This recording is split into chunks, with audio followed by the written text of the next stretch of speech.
Eu tenho uma posição. Aliás, eu não me lembro a posição do Renan sobre isso, mas eu tenho uma posição minoritária dentro do MBL de ser um dos que dizem. Ser um dos que o primeiro a dizer, e o mais ferrenho defensor da tese de que Lula não é candidato. Verdade. De que Lula tem duas questões aí centrais para ele não ser candidato. Primeiro, a mesma questão de saúde, primeira questão mesmo de tá velho e não aguentar mais uma campanha presidencial. Eu escutei de um petista de alta plumagem, por assim dizer, que quando você tá num banquinho no banheiro cortando a sua unha e corre risco de vida, é arriscado você disputar uma campanha presidencial, né?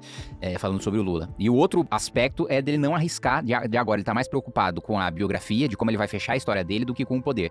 Né? Ele tá mais preocupado em não terminar a vida dele com uma derrota. E aí vários veículos de imprensa perguntam, pô, mas como o Lula vai fechar com uma derrota, pode estar preocupado com isso se ele tá em primeiro agora? Nunca o presidente da República, com esse nível de antecipação da eleição, teve tão mal na pesquisa eleitoral. Todo presidente que vai disputar a eleição tá numa distância muito grande do segundo lugar com esse nível de antecedência das eleições. Porque pesquisa eleitoral, com esse tempo todo antes da eleição, é basicamente recall. É basicamente saber recall e saber rejeição. Né? E se as pessoas, com o presidente da República no cargo, ainda ele fica empatado tecnicamente com seus concorrentes com esse tempo todo antes da eleição, significa que ele tá mal. Outros presidentes estavam muito melhor antes desse período. Mesmo o Bolsonaro, que perdeu as eleições, nesse período estava melhor do que o Lula. Então esse é um aspecto. O outro aspecto é a grande esperança do Centrão de que o Tarcísio seja candidato. Mas o Tarcísio, ele deixa muito claro que só é candidato se tiver 100% do apoio do Bolsonaro. Nas últimas semanas ele tem se dedicado a fazer o beijamão para ter o apoio do Bolsonaro, sentiu a porrada do Eduardo, sentiu a porrada do Carlos. O Eduardo ainda tá no delírio de que ele pode ser candidato, de que as sanções que o Trump vai impor vão ser tão grandes que vai reverter a prisão do Bolsonaro, a sua ineligibilidade. Quer dizer, a ineligibilidade, eu não sei se o próprio Eduardo tá tão interessado em derrubar a ineligibilidade do próprio pai porque ele quer ser o candidato. Mas de reverter o cenário a ponto dele poder voltar pro Brasil, disputar a eleição e ser o candidato à presidência da República, ele tá nesse delírio, e o Centrão na esperança de que o Tarcísio seja candidato, porque ele seria o sujeito que teria a maior concordância em fazer a acomodação de cargos e de emendas que o Centrão quer. Que até que eu costumo dizer que o maior prejuízo político para o país numa candidatura do Tarcísio é ele já sai nas eleições com uma coligação com o PP, com União, com Republicanos, com o PL, enfim, com partidos de presidência do Centrão, e se vence a presidência da República, ele já entra com um boleto gigantesco antes de mandar o primeiro projeto. Né? No primeiro ano de mandato, os presidentes da República costumam ser muito poderosos, porque acabaram de sair populares das urnas e porque o Congresso está desorganizado. Mas, no caso do Tarcísio, ele já vai entrar devendo um boleto gigantesco por causa do próprio tamanho da sua coligação, antes sequer de mandar um projeto, sabendo que o primeiro projeto vai ser extremamente impopular e extremamente desgastante, que vai ser desvincular o orçamento e cortar a despesa pública, inclusive de área social, antes dele assumir o mandato. Ele vai ter que fazer uma PEC da transição às avessas. Antes dele assumir, ainda nessa legislatura, o próximo presidente da República vai ter que aprovar uma PEC de transição, e em vez de afrouxar os gastos como fez o do Lula e abrir espaço para gasto, vai ter que contrair espaço para gasto. E contrair, inclusive, na área social, coisa que é muito impopular dentro do Centrão e que vai fazer com que o presidente apanhe muito das esquerdas. Eu quase vou fazer uma entrevista com ele aqui, porque... mas você acha que ele conseguiria meter uma PEC da transição durante a transição num governo Lula pra ele? Eu acho que assim, não tem o que fazer. Não, Quem vencer vai ter que fazer isso. Eu sei, mas o PT teria que combinar o Lula. Vamos supor, o Lula perdeu a eleição, ou o Haddad perdeu a eleição. Eu tô aqui de entrevista, posso aqui? Vai, fica à vontade. Assim, aí esses caras vão pegar e, bom, perdemos, é isso aí... agora vamos passar esse negócio altamente impopular aqui. Não, mas aí eles vão lutar contra, eles vão fazer oposição. Só que aí o Centrão vai cobrar sua fatura pra votar junto com o Tarcísio. Não precisa ter a anuência assim como não precisou da anuência do Bolsonaro pra aprovar a PEC da transição, porque, né? Sim. Rei morto, rei posto. Da mesma maneira. Sim. A base de hoje, depois da eleição, vira oposição. Sim. E aí mesmo a galera que perdeu a eleição pra deputado, ela vai estar fazendo as composições pós-eleição. Imagina, quem perdeu tá vendendo até a mãe. Fala, pô, não tem mais mandato, minha única oportunidade de negociar cargo é agora com o novo presidente pós-eleição. Vocês, nesse cenário de Lula não ser mais candidato, aí você citou o Haddad. Vocês imaginam que seria um Haddad ou poderia ser o vice do Lula hoje, que não é um cara do PT, mas que aparece ali hoje como o braço direito ali do Lula, já que tá na vice-presidência? Vocês acham? Eu duvido. A natureza do PT, várias vezes, o Ciro Gomes fez essa aposta 2 vezes e ele se ferrou. O PT é hegemônico, e o PT nunca errou em ser hegemônico. Não tô falando do sentido estratégico pra eles, né? Se vocês pegarem no papel, um petista vai argumentar, olha, toda vez que eu fui hegemônico, eu venci ou fiquei em segundo. E toda vez que vocês propuseram outros nomes, esses outros nomes nunca conseguiram chegar em segundo. Então, não tá errada a estratégia na cabeça deles, e na prática não há motivos pra alterar. O que eles não conseguem fazer é a dinâmica da sucessão interna de ter um nome que consiga cativar um eleitorado petista sem depender do Lula. Nesse jogo, como ficaria o Alckmin? Ele é um cara que não foi confiável nem pro próprio campo dele.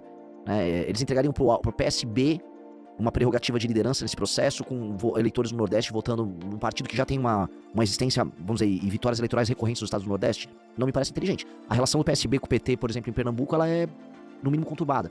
Então, quando a gente vai olhando ponto a ponto, não faz sentido nem pra sobrevivência futura do PT passar pra um cara como o Alckmin. Mas eles fizeram uns testes com o Alckmin, essa coisa das negociações com o Lutnick, toda aquela discussão com o governo americano, deram em uma semana eles falaram, vamos fazer um teste Alckmin. E eu não sei se teve efeitos nacionais, o que a gente viu foi uma pesquisa depois muito boa pro Alckmin no governo de São Paulo, em que ele aparece próximo do Tarcísio no segundo turno. E eu acho que essa pesquisa, inclusive, tem contornos na cabeça do Tarcísio nas decisões que ele vai tomar para as eleições de 26, porque ele saiu da posição de antifragilidade, em que ele tinha uma eleição certa, na cabeça de muita gente no primeiro turno em São Paulo, e uma eleição, e aí ele poderia se dar o direito de negociar a eleição para presidente. Agora ele olha e tem um Alckmin fustigando a base dele em São Paulo e uma eleição conturbada do presidente. Então o Tarcísio saiu de uma situação de conforto para uma situação de alto risco. E eu acho que esse é o tom do negócio. Acho que muita gente acompanha você, muita gente de mercado, e eu comecei a falar assim, toda vez que eu ia em locais de mercado, a galera quer muito saber o cenário das próximas eleições, e quer saber o candidato que andaria com as reformas, se ele tem chance de ganhar. Porque isso faz preço, isso é importante para ter previsibilidade. Hoje é um momento de alto risco, porque não dá para saber assim, o que o Tarcísio quer, dado que o Tarcísio mesmo está com medo, e todas as opções que ele tem deixando de ser opções certas e passando a ser opções incertas. Hoje dá pra falar que tem disputa pro governo de São Paulo, e hoje dá pra falar que ele mesmo não sabe como manter o equilíbrio instável entre a opinião da família Bolsonaro, com o Bolsonaro com risco de vida, né? Comenta-se muito assim, ele tá muito mal fisicamente, com o filho dele louco nos Estados Unidos, com o Ratinho comendo pelas beiradas, tentando ser esse candidato de coalizão, e olhando pra São Paulo e vendo, pô, o Alckmin tá no segundo turno 5 pontos atrás de mim. Como assim? Calma, não é? Isso assustou muito. Então acho que esse é um cenário novo, e esse é um cenário que acho que a galera do mercado não gostaria de ouvir, assim, é instável. Em cima disso, Renan, aí conectando muito com o que a gente já fez aqui nesses meses, né, Josu? Nesse ano de 2025, a gente recebeu o Romeu Zema aqui, o Eduardo Leite, a gente foi até Porto Alegre fazer uma entrevista com ele, e o Ratinho Júnior também veio aqui. Tarcísio não veio, mas bom, ele já tem falado muito, já é até tido, na Faria Lima chamam de Tarcísio Trade, o trade eleitoral, que seria uma eventual vitória do Tarcísio, mas escolher o Tarcísio como alternativa ao PT. Mas desses três nomes, principalmente, o que a gente percebe? Os três devem sair candidatos ano que vem, os três representam uma direita, eu vou colocar entre aspas, porque esse é um termo muito subjetivo, depende pra quem tá ouvindo, mas os três se colocam como uma alternativa ao PT, e vão fazer suas campanhas separadas, mas em algum momento eles vão se unir, seja no segundo turno, seja até no meio da campanha, mas enfim, separados para depois se unirem. Você é candidato ou já está em vias de ser candidato à presidência em 2026. Como é que você se coloca nessa corrida aí? Você está mais do lado desses governadores? Você está uma subdivisão ali dentro? Enfim, como é que é o personagem Renan Santos nessa corrida eleitoral de 2026? Quando a gente olha esse jogo, eu não cravaria que tanto o Zema quanto o Ratinho seriam candidatos. O Ratinho, com certeza, no cenário com o Tarcísio, ele não será candidato. O PSD com certeza estaria junto com o Tarcísio, isso é a palavra do próprio Kassab, e estrategicamente falando não tem sentido. Pro Zema, dado que o eleitor do Novo, né, eu sempre falo, o Partido Novo, ele é o PCdoB, o que o PSDB do B é pro PT, o Novo é pro PL.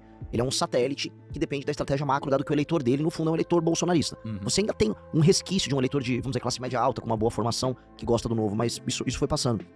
Ele fez uma opção, e essa opção faz com que o eleitor dele, na eleição, cobre, como rolou um pouco em 2018, cobre dos deputados do Novo um apoio ao Tarcísio direto no primeiro turno. O Zema ficaria numa posição estranha perante o eleitorado, porque o Novo não construiu essa identidade.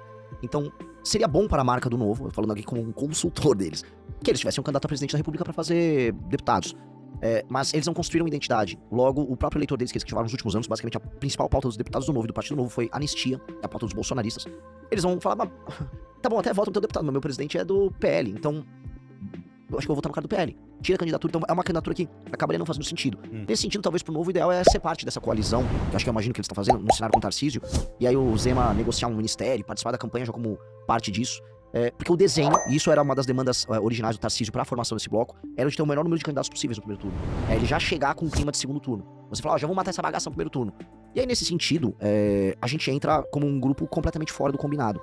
Porque existe esse combinado, existe um acordo entre os governadores, existe uma discussão grande, existe uma costura fina que vem sendo feita há alguns anos pelo Ciro Nogueira e pelo Rueda, que acho que ele não está mais agora nessas conversas, né? E esses caras foram costurando, desenhando, e a questão dos Estados Unidos, a questão Trump, somada a essas vicissitudes internas agora, dessas votações de anistia, clima eleitoral, isso começa a mudar. Eu acho que a coisa voltou para um grau de instabilidade. Se o Tarcísio não for candidato, aí sim, a gente pode falar que faz sentido vários deles serem candidatos. E desses governadores, o único que eu acho que seria candidato em praticamente todos os cenários seria o Caiado. Eu esqueci de citar o Caiado. Ele sairia do União Brasil. Que ainda não veio aqui. Não veio aqui, verdade. Ele sairia do União Brasil, acho que ele ia pra um PRD da vida. E ele tentaria o canto do cisne da carreira dele. E ele tá com alguns argumentos, né, bem marketáveis, assim, de o Brasil que vocês sonham viver é o Goiás, tem segurança, melhor educação, economia. Então ele tá com slogans ali. Lembrei de falar que faliu as empresas de blindagem de carro lá. Eu vi já. E ele... Assim, ele tem... Eu acho que ele... Até esqueci dele, mas ele tem 2 pontos aí, né? Primeiro que ele não representa a nova política, até pela idade, né? Nossa primeira eleição ele estava concorrendo, né? Mas ele, nos eventos, que tivemos vários eventos no mercado financeiro reunindo esses governadores, dá pra ver como ele cativa a plateia até mais do que os outros. Sim. Então ele tem um discurso ali, ele tá bem alinhado ali com o eleitorado ali, pelo menos no mercado. Eu falei na Jovem Pan, desses candidatos a presidente, que são governadores e tal, ele é o melhor. Mesmo sendo mais velho. Ele tem uma personalidade mais forte, ele tem uma oratória melhor. A oratória dos demais, assim, é débil. O Tarcísio, coitado, falando em público da dó. O Zema também. A participação dele naquela reunião sobre a PEC da segurança pública lá foi realmente... Falou grosso, né? Subiu o tom mesmo e numa oratória boa, né? Falando de uma forma bem contundente, apresentando argumentos e tal. Foi interessante de ver. Ele, no caso, esse seria o adversário mais interessante pra gente. Mas a gente conhece bem o cara. Conhece o cara de outros carnavais, no impeachment. Ele não é esse brabão todo. Vive de cálculo, medroso. Eu sei como ele amarelou pro Bolsonaro no período da pandemia, sendo médico. Então, ele não é esse brabão todo, mas ele é melhor do que os demais. Isso dá pra falar. Inclusive, eu acho que foi um governador... Por mais que ele tenha pego condições mais fáceis em Goiás do que os demais, ele foi um governador mais marcante ali pro eleitorado dele. Assim, o cenário pra gente é bem simples. A gente não tá combinado com ninguém ali. Diferente de todos esses caras, a gente tem um eleitorado próprio. A gente tem um discurso próprio. E a gente adotou um caminho, que é o caminho da independência, que cobrou um preço muito caro. A gente quase fechou o Movimento Brasil Livre em 2020, com operação policial tocada por gente governista contra a gente. O nosso próprio eleitor não compreendendo o que a gente tá fazendo. Mas esse caminho da construção, do discurso próprio, da marca própria e do público próprio, ele tá agora começando a recompensar. Então a gente tem a militância mais interessante hoje, em termos de rede social do Brasil, um grupo que só cresce, jovens muito inteligentes trabalhando conosco. Então a gente tá começando a ser aquele grupo que tá pegando os famosos early adopters de algo novo. Hoje essas pessoas estão vindo pra cá. Então a gente pode ir pra uma eleição e ter uma candidatura a presidente que vai falar as coisas que a gente vai falar e sem precisar ter medo de, não, mas o meu eleitor vai votar no Tarcísio. Se você quer votar no Tarcísio, vota aí, não tô nem ligando. Mas o nosso caminho é o nosso caminho. E isso vai muito na linha, por exemplo, do que foi o mandato do Kim nesses últimos anos. Mesmo essa semana a gente viu isso. Pintou essa PEC da blindagem. A direita oficialmente adotou um caminho próprio corrupção. Aí o Kim fez o discurso certo, fez o voto certo e apanha. Mas hoje a gente já viu quem apanha. A gente já tá apanhando uma parte no Brasil que se engaja em redes sociais, que acompanha quase como futebol, mas é muito simplista. Então vem o argumento do Nicolas, mas tem que votar aí pra proteger da STF. Aí a pessoa manda uma oração, muito obrigado, nosso Senhor Jesus Cristo está com você. Beleza, ele faz um abuso intelectual sobre essa pessoa, como um pastor evangélico inescrupuloso vai fazer também. Agora, uma pessoa, um cara de classe média com um mínimo de entendimento da realidade, tá vindo no argumento nosso, no argumento do Guto, no argumento do Kim. Então, como não existe fenômeno político, isso em lugar nenhum, que começa de baixo pra cima, é sempre de cima pra baixo, no sentido de, vamos começar com o capital humano de qualidade, aí depois a gente se torna popular. E não o contrário, começar popular e depois buscar o capital humano de qualidade. Enquanto eles estão vindo daqui e girando em falso em cima, vamos dizer, dos lamentos e das dores desse público que eles ficam cativando, a gente tá convencendo os melhores. E aí, descendo de cima pra baixo, haverá um momento de ser popular. Que é isso, há um momento na vida de ser minoritário e há um momento de ser popular, é igual uma banda. Tem um momento que você vai ser underground, tem um momento que você vai tocar no festival. A gente tem que viver o momento do underground. Esses caras não querem viver. Esses caras já querem tocar na Globo amanhã. Não tô disposto a tocar na Globo amanhã. A nossa candidatura é a candidatura que a banda do underground vai chegar no festival e vai assustar muita gente.